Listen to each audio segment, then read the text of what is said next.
Siguro, tempered na magka-try dito. Okay. So, check ko na lang natin mamaya kung kailangan gupitan. Pero, aware ka sa mga bleaching tulad nito, rebanding kasi na-bleach ng buhok mo. Opo. Talagang part talaga magka-try yun.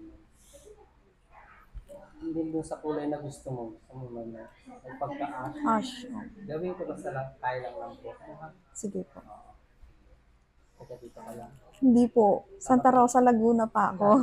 Opo. Yung taga dito, hindi Batangas naman yan dito. Ang tagal nga po nung appointment ko kasi parang naano na full na yung ano nyo, September. Flight ko na nitong 8. Sabi ko kaya pa. Ready ka? Opo. Ayusin natin buhok mo, hindi talaga pantay yung bakit. Thank you. Opo. Thank you. Yan, sulit yung biyahe mo. Yes Ilang po. oras biyahe mo from Parang, Santa Rosa, Laguna?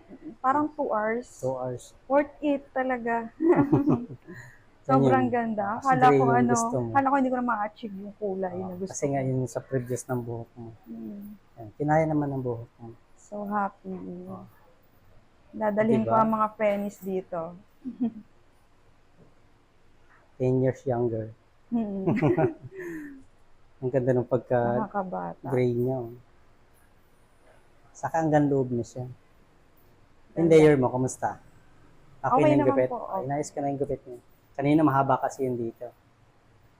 Nakahanap na ulit ako ng salon na mag-aalaga sa buhok ko. Ito, pag nag-fade siya, 2 to 3 months, pwede na siyang patone down. Nandito ka pa nun?